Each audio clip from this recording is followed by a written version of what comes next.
Gospod Mesec, začnemo na začetku. Podpirate predlog Sveta za nacionalno varnost, da bi aktiviral 37. člen zakona o obrambi, kot smo slišali, ne, da bi policija pri prevozu migrantov in varovanju njihovega transporta pomagala vojska, ker bi se s tem razbremenila policija, ki bi lahko odkrivala kriminal na jugovzhodni Sloveniji? V Levici smo se na to že odzvali. Naše stališče poznate, mi nasprotujemo temu, da bi po ulicah Novega mesta hodila vojska skupaj s policijo.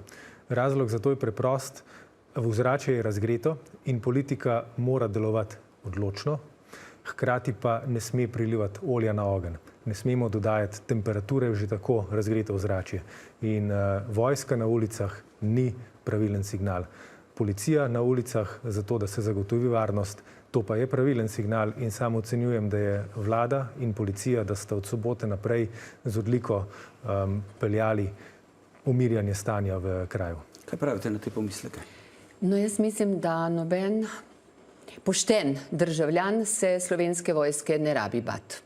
Mi se je tudi v Novem mestu ne, ampak bolj pomembno je dejstvo, da je zdaj vlada priznala, da policija ne deluje, da je sistem razpadel in da, ko smo opozarjali, da je varnost na Dolenjskem slaba, smo imeli prav. Takrat je minister v odhodu, gospod Poklukar, in tudi gospod predsednik vlade trdili, da je varna Slovenija povsod, tudi na Dolenjskem, da se varnost celo izboljšuje in da mi delamo paniko tam, kjer je ni. Torej, prva laž tako predsednika vlade kot ministra v odhodu. Dejstvo je, da bo morala dejansko zdaj še posebej Slovenska vojska, ker je slovenska policija tako depolitizirana, beri politizirana, da ne more opravljati svojega osnovnega dela. Žalostno. Kaj pravite na ta argument gospe Vide Čadonič Špelič in ali vas državna sekretarka, ki je dejala, da si predstavljajo, da bi vojska samo sodelovala s policijo, ne pri obravnavi migrantov in njihovem transportu, ne prepriča pred to vašo bojaznijo, da bi, ne vem, vojaške in policijske patrulje skupaj pač hodile po Novem mestu? Kot rečeno, mi nasprotujemo temu, da bi skupaj hodile patrulje po Novem mestu. Zdaj, kako si bosta vojska in policija razdelila nalogi, to pa pričakujem, da se bomo naslednji teden pogovorili na vladi. Ampak to, da bi vojska hodila po notranjosti države in opravljala naloge policije, ne, temu pa nasprotujemo. Ja, situacija na terenu je toliko resna, da je zdaj končno po 3 letih pa pol tudi vlada to dojela in upam, da se zaveda svoje odgovornosti. In mi v Novem mestu od vlade zahtevamo, da nas zaščiti pred lopovi. In kako bo pa to naredila, je pa seveda na strani vlade. Mi smo skozi 3 leta in pol predlagali različne zakone, kjer bi pravzaprav preprečili to hudo situacijo, ki se je zgodila zdaj.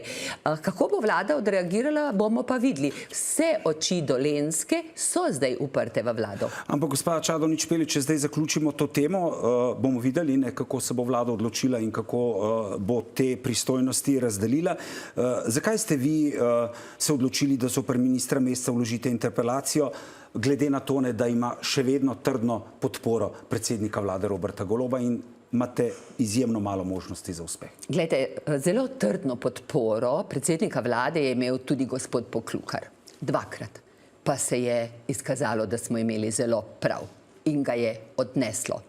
Glede, gospod Luka Mesec... Samo malo mislite, da lahko odnese tudi vas, gospod Mesec? Jaz bi nekaj drugega želel najprej povedati. Danes je bil pogreb Aca Šutarja.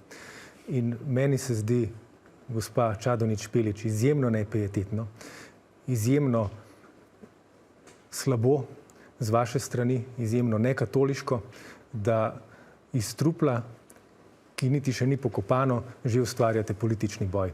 Jaz sem bil v torek v Novem mestu in tam smo z vseh strani slišali eno in isto. In to je politika, nismo zdaj le levi in desni, zdaj moramo stopiti skupaj, zato da rešimo nastalo situacijo. In mi delamo vse v tej smeri, da rešimo nastalo situacijo. To, da ustvarjate politični šov na podlagi tej tragedije, to je pa zavržno. Gospod minister, oprostite, najprej nikakršen politični šov to ni. Mi smo 3 leta in pol vas in vašega predsednika vlade opozarjali, kako hudo je na Dolenjskem in kaj se bo zgodilo. In žal mi je, da se je to zgodilo. In mi moramo od vas, ki ste zdaj na oblasti, zahtevati, da nas zaščitite, da se ne bi zgodilo še kaj hujega. In Aleš je samo simbol trpljenja staršev, učiteljev, zdravstvenih delavcev, otrok in mladine, ki se vsak dan bojijo za svoja življenja. In to res ni političen boj. In če kaj ni fair od predsednika vlade, da te ukrepe, ki bojo močno restriktivni, poimenuje z priimkom človeka, ki je enostavno simbol ljubezni, prijateljstva in miru. In to je zame politično izkoriščanje nesreče tega človeka in njegove družine. Zato mislim, da sem tudi danes tukaj bolj v imenu Novomeščank in Novomeščanov, da opozorim to vlado, da bo treba nekaj narediti, ker do zdaj ni naredila dovolj. In veste, kaj so vam rekli Novomeščani? Dovolj vas imamo in hočemo od vas konkretne ukrepe. In meni je žal, gospod minister, vi ste bili koordinator vseh resorjev, ki naj bi to problematiko reševali. Jaz vem, da ste se trudili in tudi vem, da niste imeli politične podpore, predvsem ne od svoje stranke, pa tudi od predsednika vlade ne. Toda so krivi ste, da ukrepi niso bili izvedeni. In zdaj ni izgovora. Morate ukrepati. Je pa vprašanje, ali lahko vi, ki ste 3 leta pa pol gledali v stran, ali lahko vi dejansko sploh učinkovito ukrepate. Lahko, gospod minister? Lahko najprej nekaj vprašam. Ja, seveda. Pred mano je bil minister iz vaših vrst, Janez Cigler Kralj. 2 leti in pol je bil minister za delo. Leta 2021 se je zgodil umor. 4 Romi so umorili človeka. A mi znate povedati en ukrep, ki ga je vaš minister izpeljal na Ministrstvu za delo, da bi to situacijo razrešil? Znam. Celo pokažem vam lahko, ne samo povem. Na ministrstvu so takrat pripravili paket zakonov, ki jih imam danes tukaj in so jih posvojili župani, kjer so začeli z socialno problematiko oziroma tematiko, ker najbrž se pa tukaj strinjava, gospod minister, da je zgrešena socialna politika do zdaj podstat za vse zlo, ki se nam zdaj dogaja. To se pravi za kriminal, po domače povedano.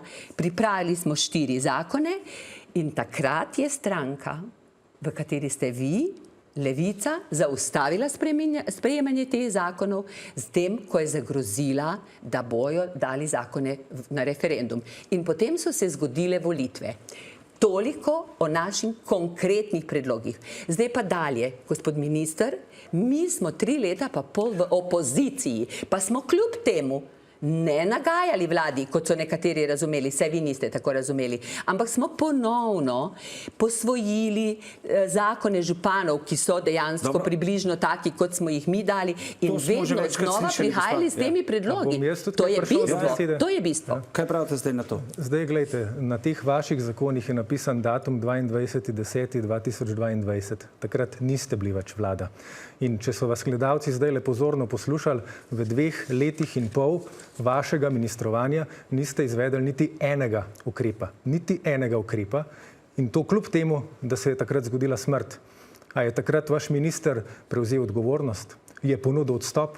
Ste vi od njega terjali odstop? Zakaj niste izvedli niti enega ukrepa takrat, ko ste imeli priložnost? In drugič, midva ne sediva prvič pri gospodu Slaku. Pred dobrega pol leta sva bila v enaki konstelaciji. Takrat sem jaz povedal, kaj sem kot koordinator te skupine izvedel. Ukrepi za zaposlovanje, povezovanje, obiskovanje šole z pogojevanjem socialnih transferov, vrtec in tako naprej. Vi ste odgovorili, vas bom citiral, glejte, jaz bi rada rekla, hvala Bogu in končno je prav, da vlada pride s konkretnimi predlogi. 2 meseca kasneje smo podprli v koaliciji vaš zakon. Vaš zakon. Tudi vi ste podprli ta zakon. In zdaj vi meni po tragediji pravite, da jaz nisem nič naredil. Jaz sem naredil kot minister več, kot so naredili vsi moji predhodniki skupaj na tem vprašanju. Vaš minister pa ni izvedel niti enega ukrepa. Tako da, ko se pogovarjamo o tem, kdo ni urgiral, kdo ni ničesar naredil, se mora NSI pogledati v ogledalo. In se gledamo v ogledalo. Še enkrat. 4 zakoni, o katerih govorim, so bili vloženi, je tako, gospod minister, pred volitvami. Ti zakoni, sem pa jasno povedala, da so zakoni županov, ki so dejansko povzeli naše predloge. In tukaj so podpisi županov. In če odmislimo Janeza Ciglerja Kralja, poglejte, koliko podpisov, vse ste ignorirali. Poglejte, kaj je bilo sprejeto. Tole je vse rdeče, tole zeleno je sprejeto. In dobro je, da je bilo sprejeto. Vendar, gospod minister, postavila sem vam pred kratkim vprašanje, zakaj se pa ta zakon ne izvaja? Zato, ker nimajo še centri za socialno delo navodil od vas. Kaj to pomeni? Ja, mi smo dobili informacijo iz terena, da se še ta pičica tega zakona ne izvaja. Gospod minister, Janez Cigler Kralj tudi ni bil koordinator za romsko problematiko, to je treba priznati. In romska problematika in to nasilje, ki ga mi čutimo v Novem mestu, je prav eskaliralo zdaj, v času te vlade. Zato, ker ta vlada pošilja tem lopovom napačna sporočila. Gospod Mesec, kaj pravite na to in da gremo naprej? Vi zdaj, čeprav razumem, pripravljate in podpirate vse te ukrepe, ki jih je na področju sociale predlagal predsednik vlade, da se pri plačevanju glob lahko poseže tudi na socialne transferje, možnost omejevanja socialne pomoči povratnikom, kot tudi znižanje socialnih transferjev družinam, kjer mladoletne deklice zanosijo, ob hkratni zagotovitvi pomoči materi in otroku na drug primeren način. Tako, zdaj najprej ostro zavračam, da se to ne izvaja. Mi smo 2 zakona, bistvena zakona, ki sta bila bistveni zahtevi županov, to je, da se socialne pomoči začnejo pogojevati z obiskovanjem šole, podprli in izvedli. In obisk šole, lahko vprašate Center za socialno delo Dolenjska in Bela krajina, je letos boljši. Je letos boljši. Zakon se izvaja. Torej naš zakon, ne? Ampak hvala, podprli ste ga, oziroma ga je koalicija podprla. Samo ne reči, da nismo ničesar naredili. In temu smo dodali še kup svojih ukrepov. Zdaj k naslednjim ukrepom. Tako, to me zdaj zanima.